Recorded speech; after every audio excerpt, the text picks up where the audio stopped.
యేసు మార్గము, ఓ మనసా యేసు మార్గము, ఓ మనసా యేసు మార్గము, ఓ మనసా యేసు మార్గము. నిత్యం వెతికిన ధన్యుడవు, నిత్యం వెతికిన ధన్యుడవు, నిత్యం వెతికిన ధన్యుడవు. నిత్యం యేసు మార్గము సంపూర్ణమైనది, యేసు రక్తము పరిపూర్ణమైనది, యేసు రక్తము సంపూర్ణమైనది, క్రీస్తు రక్తము పరిపూర్ణమైనది. యేసు మార్గమే నిత్య జీవము, యేసు మార్గమే నిత్య జీవము.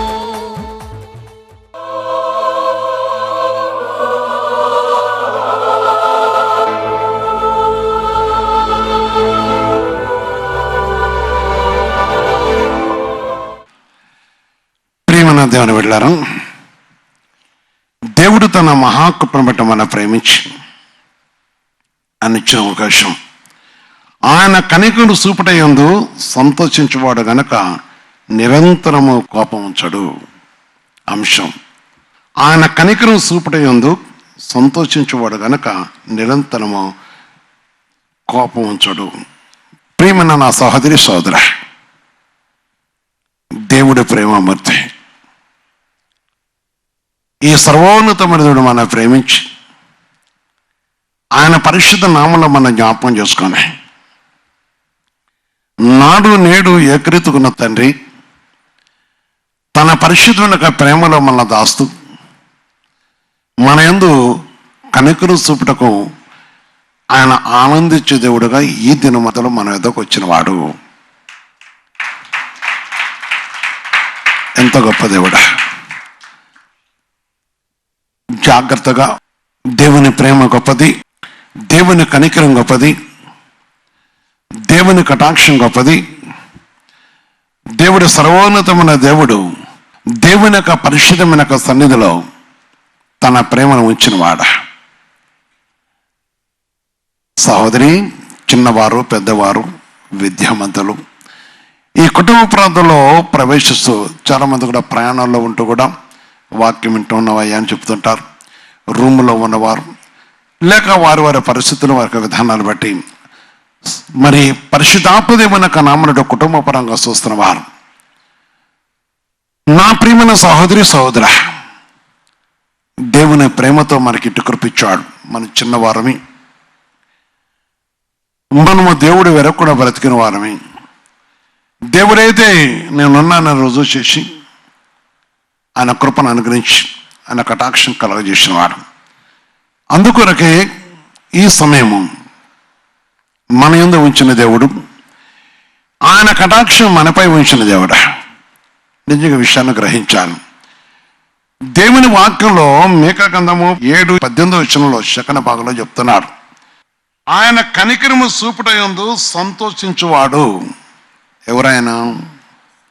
యేసయ్య. ఏం చూపేవాడు? కనిప చూపుట యందు సంతోషించేవాడు. అందుకని దేవుని పరిశుద్ధమైన నామను బట్టి ఆయన కనికరం చూపుట యందు సంతోషించేవాడు గనక నాకు ఇష్టమే అన్నాడు ఆయన.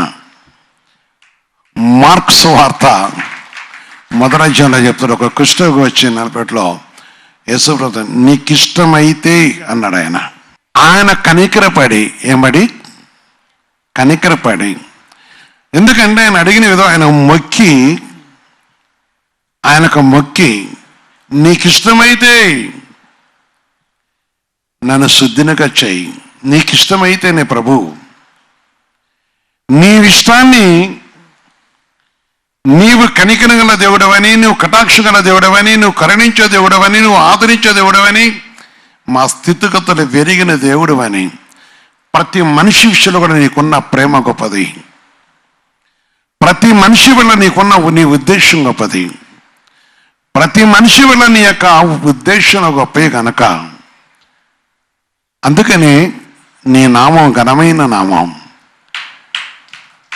నువ్వు జాలిగల దేవుడివి అని అడుగుతా ఉన్నాడు. ఈరోజు నీ కుటుంబం ఏమడుగుతావు? జీవితంలో మనకు అనేక అపాయములు అపనిందలు వస్తుంటాయి. ఈ దినములందు చూస్తున్నప్పుడు దేవుని ఆత్మకి విరోధమైన అనేక పరిస్థితులు, నిజంగా దేవునితో ఉండాలనుకున్న వారికి వచ్చే శ్రమలు ఉన్నాయి, నేను కాదంటలేదు. కొద్దిగా అటు ఇటు లోకాన్ని మెప్పించి నీ దేవుని బిడ్డను చెప్పుకునే వాళ్ళకి ఏ ప్రాబ్లం ఉండదు, కానీ దేవుని వాక్యం నెరవేర్చాలనుకున్న వారికి కొంచెం ప్రాబ్లం ఉంటాయి. కానీ వారు నిత్యం కనికరింపబడతా ఉంటారు. ఆ విషయాన్ని మనం జ్ఞాపకం చేసుకోవాలి. ఎందుకంటే ఆయన కొన్ని విషయాలు నేను చూస్తున్నప్పుడు, కొందరు విషయాలు మాట్లాడుతున్నప్పుడు దేవుడు చాలా విషయం, సహోదరి సోదరా, ఈ సంబంధం టీచర్స్ చూస్తున్నారు, లేక ఆయా పరిస్థితుల్లో ఇంజనీర్స్ చూస్తున్నారు, రకరకాల విద్యావంతులు కూడా చూస్తున్నారు. ఎవరు ఏది అయినా, ఏ విషయం జరిగినా కొందరు కొన్ని ఉద్దేశాలు, కొన్ని నిర్ణయాలు, కొన్ని ఆశలు. సరే, ఏ పరిస్థితుల్లో నువ్వు దేవుని వాక్యం చూంటున్నా, నీకున్న ప్రాబ్లం విషయమై ఆయన కనికరం పడేవాడు. నీకున్న ప్రాబ్లం విషయమై ఆయన జాలి పడేవాడు. నీ కుటుంబ విషయంలో నీకున్న సమస్యను తీర్చడం కోసం ఆయన దయాదాక్షిణుడు. ఆమేన్.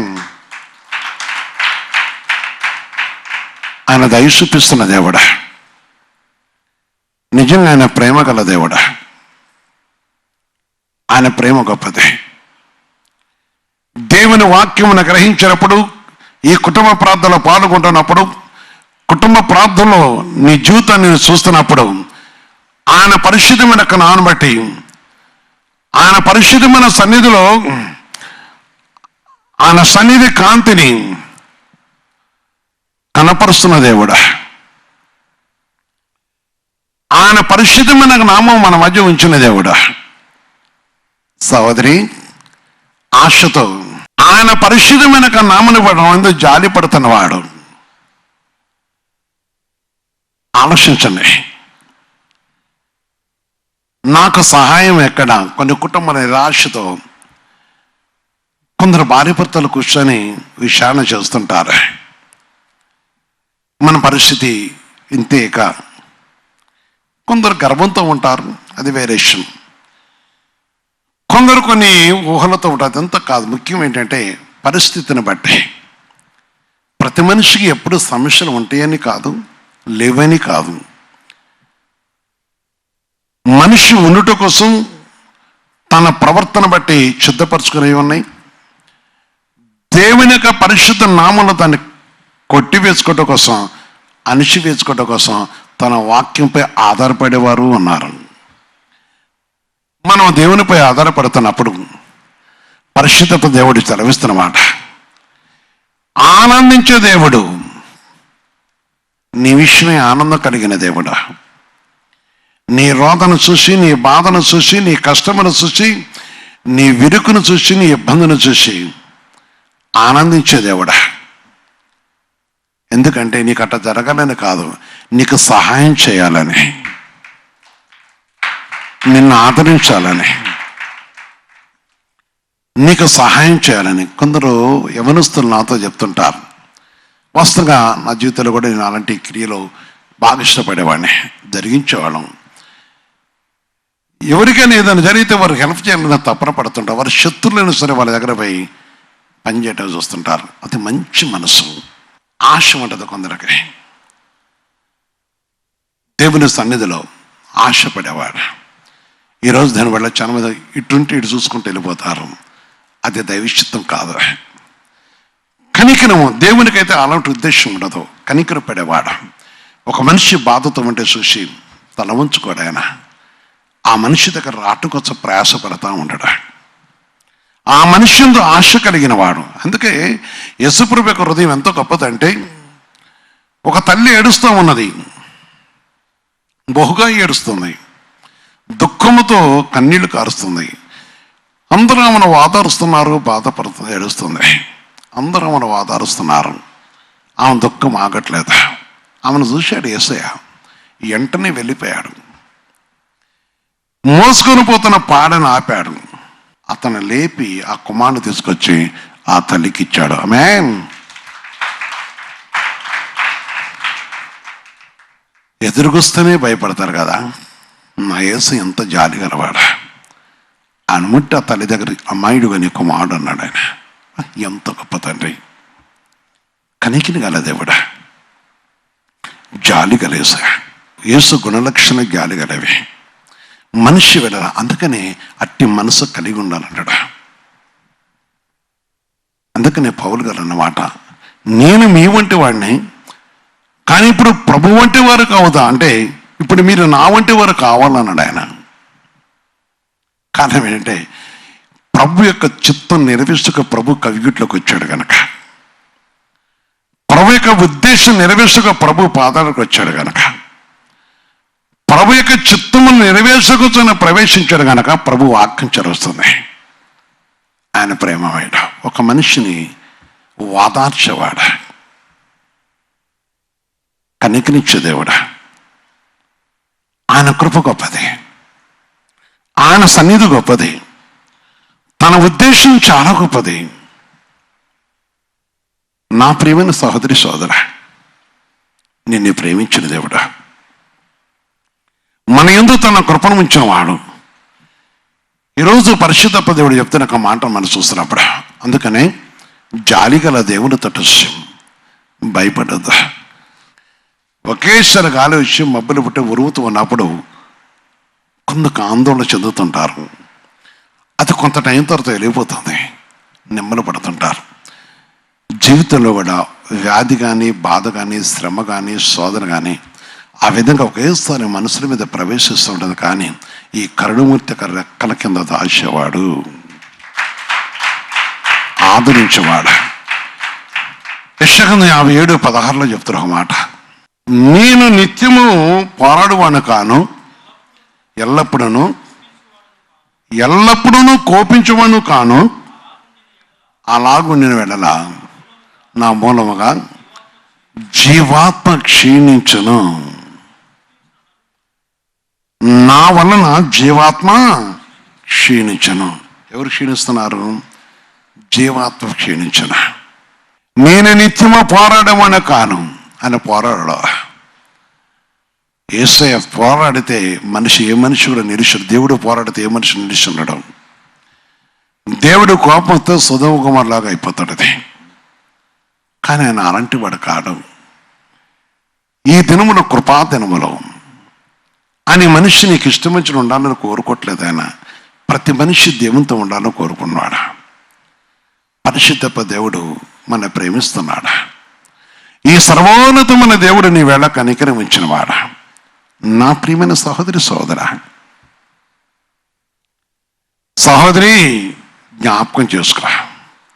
ఎందరో జీవితాలు చూస్తున్నాం, అనేక హృదయాలు మనం చూస్తున్నాం, అనేక అంతరాత్మలు చూస్తున్నాం. ప్రేమించే దేవుడు, కనికరించే దేవుడు, ఆయన కటాక్షం నీ కొరకు ఉన్నది.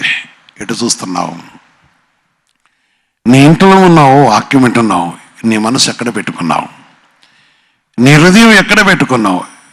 ఎవరి వైపు నీ చూపు? ఆలోచించు, వాక్యం వైపు చూడు, వాక్యం విను. నిన్ను ప్రేమించి నీతో మాట్లాడుతున్నాడు. నీ హృదయం అనేది ఉన్న బరువు ఏదైతుందో తీసివేటగా మాట్లాడుతున్నాడు. వింటావా? పరిశుద్ధ పదవి నేను బాధన కలుగుతుంది, నీకు ఆదరణ కలుగుతుంది. ప్రేమని మనస్తులారా, నిన్ను వాతార్షకు మాట్లాడుతున్నవాడు. అందుకు అక్కడ ఆయన ఎప్పుడు కూడా కోపించుకునేవాడు కాడ. 18 కూడా మాట అంటే అక్కడ, నేను వారి ప్రవర్తన చూచిదని వారిని స్వస్థపరిచుదును. నీ ప్రవర్తన చూసి స్వస్థపరిచేవాడు. నీ యందు జాలి కలిగి నువ్వు బాధపడుతూ నాకెవరు సహాయం అనుకుంటున్నావు కదా. మనస్సును స్వస్థపరిచేవాడు, హృదయమును స్వస్థపరిచాడు, శరీరం స్వస్థపరిచేవాడు. స్వస్థపరిచే దేవుడా, ఆదరించే దేవుడా, ఆయన కనికను చూపించే దేవుడా, ఆయన ప్రేమగల దేవుడు. నా ప్రియమైన సహోదరి సోదర, నిన్ను ప్రేమిస్తున్న దేవుడా. ఆయన ఉద్దేశం నీ యందు ఎంతో ఉన్నతమైనది. అందుకే నిన్ను స్వస్థపరచుకొని ఉండడు. ఆయన స్వస్థపరిచేవాడు, నీకు విడుదలిచ్చేవాడు. ఆయన పరిశుద్ధ నామ మహిమలో నీవును తన మహిమగా నిలుచుంట కోసం ఆయన కోరుకున్నవాడు. అని నేను ప్రేమిస్తున్న దేవుడా నేను సఫలం చేస్తాడు. ప్రియ సహోదరి సోదర, ప్రియమైన సహోదరి సోదర, ఆయన ప్రేమ గొప్పది.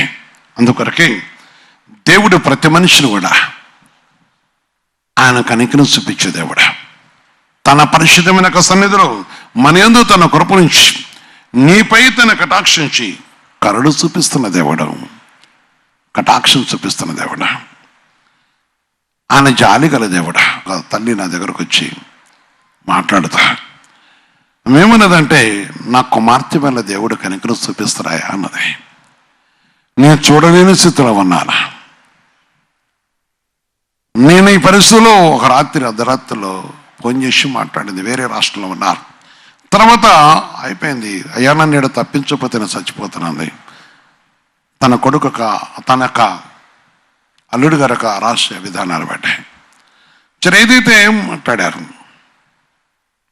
దేవుడు కనికరించి ఆమెను బయటికి తీసుకొచ్చాడు. ఆ తర్వాత తన కుమార్తె కూడా వచ్చింది, నా దగ్గరకు వచ్చింది. నా దగ్గరకు వచ్చి అయ్యా ఆ నరకం ఆ రాత్రి మీరు ఇప్పుడు ఆ భయంకరమైన క్రూరమైన వాడు అది తట్టుకునే స్థితి. నిజంగా దేవుడు సన్నిధిలో మీరు ఆ రాత్రి ప్రార్థించున్న ఆ బిడ్డ నేను బయటపడ్డా. తనకి 2 పిల్లలు 3 పిల్లలు 2 తెలీదు. అయితే ఆ పరిస్థితులు ఉన్నప్పుడు తర్వాతకి నా దగ్గరకు వచ్చి నాతో మాట్లాడింది. దుఃఖపడుతూ చెప్పింది, వేదన చెందుతూ చెప్పింది. ఒక విషయం జరిగింది. వారు మాట్లాడుకున్నారు, పెద్దలు వచ్చినట్లు.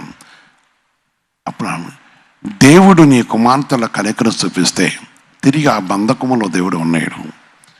దేవుడు న్యాయం చేస్తాడు. ప్రార్థన చేసుకున్నాం. ఆయన పరిశుద్ధను తనకు న్యాయం చేశాడు. యేసుక్రీస్తునకు మహిమ కలుగాక.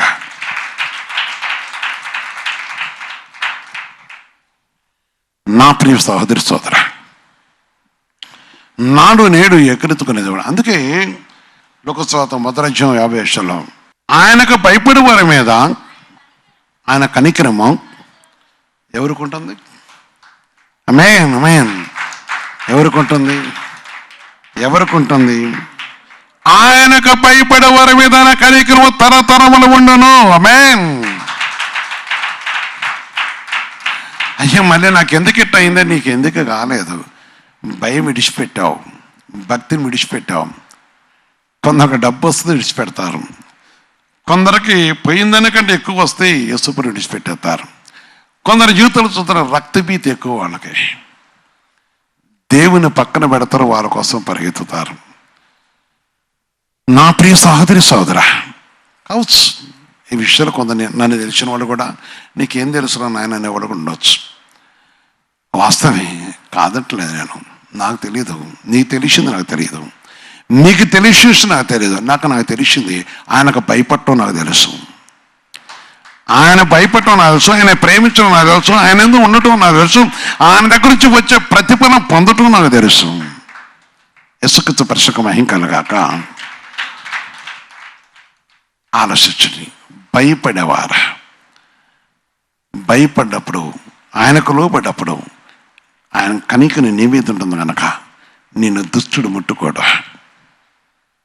నిన్నే దుష్టుడు ముట్టుకోడు, నిన్నే అపవాది కూడా ముట్టుకోదు. ఆయన నేను ప్రేమిస్తున్న దేవుడా, ఆయన నేను కనికరిస్తున్న దేవుడా. ఆయన కృప గొప్పదే, ఆయన సన్నిధి గొప్పదే, ఆయన పరిశుద్ధమైన ప్రేమ గొప్పది. సహోదరి ఆయనకు భయపడాలి, సర్వోన్నతమైన దేవునికి భయపడాలి. నీకు నీ కుటుంబానికి ఆదరణ కలుగుతుంది. ఈ స్వరం వింటే ప్రతి వారు కూడా నీ హృదయంలో దేవుని గురించి భయం నీలో ఉన్నప్పుడు, దేవుని ఆత్మ నీతో ఉన్నప్పుడు, దేవుడు నీతో కలిసినప్పుడు, దేవుడు నిన్ను ప్రేమిస్తున్నాడు కనుక నీ విషయంలో నీకు చేయవలసిన ప్రతి కార్యం కోసం కూడా ఆయన ఎదురు చూస్తూ ఆశపడుతున్నవాడు. ఆయనకు భయపడేవారు సోదర ఆయన చూస్తున్న దేవుడా. లోకం అనేది దేవుని కాళ్ళ కింద ఉండేది. క్రీస్తుని కలిగిన వారు ఎవరితోనో లోకాన్ని ఎప్పుడు జయిస్తూనే ఉంటారు. లోకంలో పాపాన్ని, లోకంలో అపవిత్ర పోకల రోగాన్ని, లోకంలో దుర్నీతిని, లోకంలో దుష్టిని, లోకంలో అపవిత్రతను, లోక సంబంధమైన ప్రతి విధమైన దానిని దృష్టిని జయించి వారు జీవంలో దేవునితో కలిసి ఉంటారని ప్రభు మాట చదివిస్తుంది. ఆలోచించు నా ప్రియమైన సహోదరి సోదర, తల్లులు లాంటి వారు, తండ్రులు లాంటి వారు, చెల్లెలు లాంటి వారు, ఇంకా చెప్పాలంటే బిడ్డలు లాంటి వారు, రకరకాలుగా ఉన్న మీ జీవితాలు చూస్తున్నప్పుడు, మన జీవితాలు చూస్తున్నప్పుడు ఆయన మన బహుగా ప్రేమిస్తున్నాడు. ఆయన ప్రేమలో జీవం ఉన్నది. ఆయన ప్రేమలో జీవం ఉన్నది. అది శక్తినిచ్చేది. అందుకని కరుణిస్తున్న దేవుడు. ఎవరైతే ఆయనకు భయపడుతున్నారో వారెందుకు కనికరం చూపుతున్న దేవుడా. ఎవరైతే భయపడుతున్న వారు ఎందుకు కటాక్షం చూస్తున్న దేవుడా. ప్రేమన సహోదరి సోదర, విలువైన తనక పరిశుద్ధతను మనం కాపాడుకోవాలి. ఆయన కృపణ సన్నిధి మనం కలిగి దేవుని మాటకు మనం లోబడాలి. దేవుని మాట గొప్పది, దేవుని కనికరం గొప్పది, ఆయన పరిశుద్ధమైన కటాక్షం గొప్పది. నాడు నేడు కూడా ఎక్కిరెత్తుకున్న తండ్రి, నేను ప్రేమించిన దేవుడా, నీ యందు కనికరం కన్న దేవుడా. ప్రేమన సహోదరి సోదర, అందుకనే యెలాప వాక్యాలు కూడా చెప్తారు ఒక మాట. 3:22 చూస్తే, యెహోవా కృప గలవాడు, ఆయన వాత్సల్యత ఎడతెగక నిలిచినది గనక మనము నిర్మలము కాకున్న వారము. ఆమేన్, ఆమేన్, ఆమేన్. ఆయన కృప అంటే కనికరంగము, ఆయన ప్రేమ కటాక్షం మనపై ఉంచి తన పరిశుద్ధనట్టు మన యందు తన జాలి చూపుతున్న దేవుడు కనుక ఈ మహోన్నతమైన దేవుని యొక్క కటాక్షం మన యందు ఉంచుట వలన అందుకనే భయపడదు.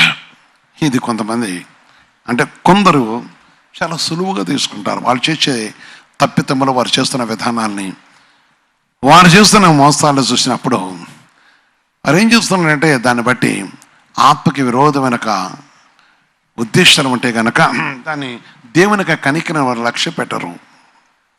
వారు ఏది చేయాలనుకుంటే అవి చేస్తూనే ఉంటారు. వారు ఏ అబద్ధాలు ఆడాలో, ఏ పాపం చేయాలో, ఎవరు మోసం చేయాలో, ఎవరు ముంచాలో, లేక ఎవరిపై నిందించాలో, ఎవరు దోసుకోవాలో, ఎవరు దోసుకొని బతకాలో అదే ఉంటుంది వారికి.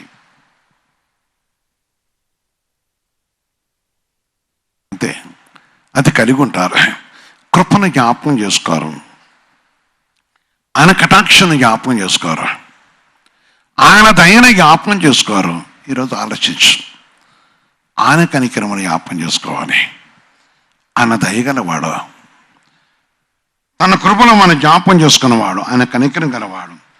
తన పరిశుద్ధ నామమున మన యందు ఆయన కృపనుంచి నీపై నాపై తను చూపిన ప్రేమ గొప్పదని ప్రభు వాక్యం చరుస్తుంది.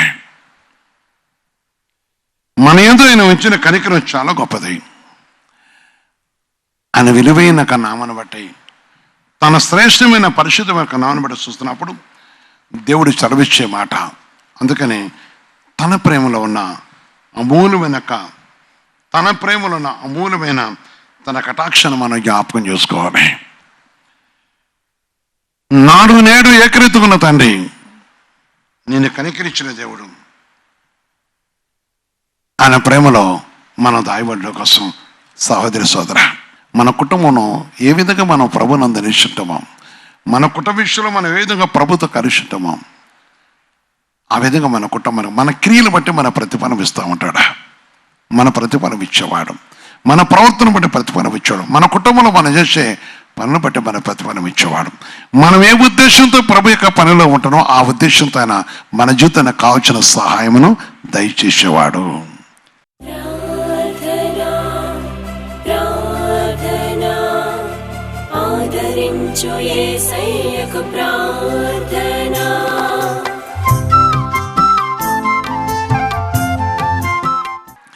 పరిశుద్ధాత్మ తండ్రి, సర్వోన్నతమైన దేవా, నీ పరిశుద్ధ పాదాలకు వందనాలు చెల్లిస్తున్నాం. ఈ సంబంధ ప్రగతి నీ నామాన్ని బట్టి తండ్రి, ఈ ప్రాంతంలో పాల్గొన్న లైపోకున్న ఈ రాష్ట్రం ఇతర రాష్ట్రంలో బిడ్డలను జ్ఞాపకం చేసుకొని ఎవరైతే ప్రభిస్తుంది వేకివచ్చు, ఏ కుటుంబంతో నీ సన్నిధిలో వేకివంచున్నదో గర్విష్ఠులు కాక అహంకారులు కాక నాయన దుష్టులు కాకుండా నీ కృప దయచేసి వ్యాధితో బాధతో ఉండి వారి పైన ఇవై చేతులు ఎత్తినారు. జీవితంలో సమాధానం లేక శాంతి లేకుండా ఉర్ర బాధలతో సంతానం బట్టి విసిగిపోయిన వారు ఉండొచ్చు తండ్రి. ఒక్కసారి జ్ఞాపం చేసుకోండి. మోసకరమైన జీవితం నుంచి వారు విడిపింపటం కూడా సహాయం చేతండి. నీ కటాక్షను దయచేసయ్యా. ఈ సంబంధి ప్రభు ఏ బిడ్డలు ఏ విషయాన్ని అడుగుతున్నారో ఈ క్షణం బట్టి వీరు దయచేసి వారి కుటుంబంలో ప్రతి దుష్టకను తొలగించి ఆ విశ్వాసమును స్వస్థపరిచి వారి విశ్వాసాన్ని అడ్డుకునడం సహాయం చేసి నీ కనికరును బట్టి ప్రభు ఎవరైతే నీ ఎందుకు భయపెట్టిన వారి మీద కనికరించే దేవుడు గనక నువ్వు కనికరు ఇచ్చిన వారికి ఉన్న సర్వ రోగులు తొలగించి విడిపించే దేవుడివి, వారి జీవితంలో సహాయం చేసే దేవుడివి, వారి ఉద్యోగరీతులు సహాయం చేసే దేవుడివి, వారి ఎవరి జీవితంలో సహాయం చేసే దేవుడివి, వారి పడిపోయిన గుంటలను చిడిపించే దేవుడు గనక నా యేసయ్య నీ పాదాలు కొందనాలు చెల్లిస్తున్నాం. నీ పరిశుద్ధ పాదాలు కొందనాలు చెల్లిస్తున్నాం. నీ కృపగల పాదముల కొందనాలు చెల్లిస్తున్నాం. నీ నామటి ప్రతి బిడ్డను జ్ఞాపం చేసుకోండి. నీ కటాక్షం దయచేతండి. అందుకే ప్రభు పురుకొలుపుకుంటూ బలహీనమైన వాళ్ళ బలపరచండి. నీ శక్తిని దయచేయండి. నీ విలువైన రెక్కలతో మరుపరుచుకొని దుష్ట శక్తులను చిడిపించి మోచించి కనికరిస్తూ సంఘములో చేదేరు అయిన ప్రతి వేరిని మీరే తొలగించి నీ నామటి సంఘాన్ని మీరు కాపాడుకుంటూ, అదే కాదు ఈ సరమైన ప్రతి వారు కూడా మా దేశాన్ని కూడా రక్షణ దయచేసి కనికరించి కటాక్షి నామ రక్త బంధుమిత్రులు కూడా జ్ఞాపం చేసుకుంటూ ఈ సమయం ప్రవర్తండి. బలహీనం ఉన్న వృద్ధాపున నా తల్లిదండ్రులు లాంటి వారు తల్లిదండ్రులను జ్ఞాపం చేసుకోండి. వారితో పాటు ఉన్న అనేకులు కూడా జ్ఞాపం విడిపించి మోచేస్తాం. నీ కటాక్షం తెచ్చామని మరొకసారి ప్రగతిని చేతులైతే ప్రతి కుటుంబానికి ప్రతి వారికి వారి వారి సమస్యలు ఇప్పుడే మీరు తొలగించి నీ సమాధానం నుంచి దీవించమని యేసుక్రీస్తు పరిశుద్ధ ప్రార్థించి వస్తున్నాను తండ్రి. ఆమేన్, ఆమేన్, ఆమేన్.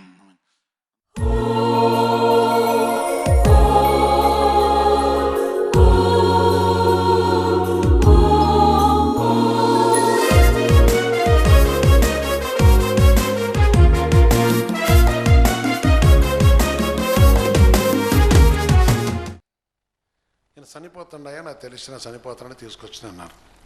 ఇప్పుడు చనిపోదాం అనుకుంటున్నారా బ్రతకాలనుకుంటున్నారా? బ్రతకాలంటున్నారా? ఎందుకని?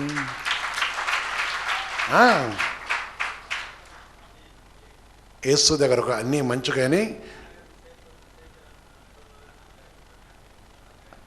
అగ్గారు చేరుకున్నారు. మీ భార్య కూడా దొరికింది కదా, అందరూ దొరికినారు కదా. వాళ్ళు లేరు కనుక దేవుడు నీకు వాళ్ళు ఎక్కడో దేవుడు చెప్తారు కనుక చర్చిలో ఉండండి అన్నాం. అంతే కదా. వాళ్ళు ఎవరు తెలియదు, వాళ్ళకి మనమే భోజనం మన దగ్గర వస్తున్నాం. కానీ ఏం చేస్తున్నది ఇప్పుడు సిగ్గుపడుతున్నారా? లేదు కదా. ఇప్పుడు ఏమన్నారు? యేసయ్య ఉన్నాడా లేడా? మీరు సహాయం చేసారా లేదా? ఇప్పుడు ఏసుతో ఉంటారు. యేసు బ్రదర్ అంటారు కదా. యేసుకు స్పష్టంగా ఏం కలగట. Okay, thank you.